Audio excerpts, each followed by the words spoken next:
বিয়ের আগে বন্ধুদের সাথে ঘুরতে যাওয়া ভার্সেস বিয়ের পরে বন্ধুদের সাথে ঘুরতে যাওয়া। বিয়ের আগে হ্যালো রেডি তুই? হ্যাঁ রে, আমি পুরো রেডি হয়ে গেছি। আমি জাস্ট বেরোচ্ছি আর তুই ফোনটা করলি। হ্যাঁ রে, আজকে বন্ধুরা মিলে অনেক ঘুরবো, অনেক সেলফি তুলবো আর অনেক ভিডিও করব।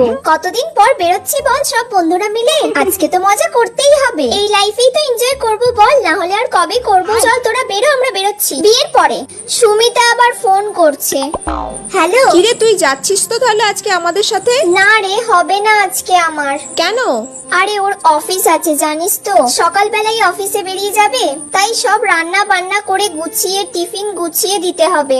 আর দেখ না, বাবুর শরীরটাও ভালো নেই, ওকে নিয়ে আবার ডাক্তারের কাছে যেতে হবে একবার। তাই আজকে কি করে যাব বল, আমার একদমই হবে না। তার উপর আবার এসে আমাকে রান্না বান্না করতে হবে। মিনু মাসিও আজকে ছুটি নিয়েছে, ওনার শরীরটা খারাপ, তাই সবকিছু রান্না বান্না আমাকে একাই করতে হবে। তোরা যা, ঘুরে আয়। আচ্ছা রে। বিয়ের পর জীবনটাই এরকম হয়ে যায়।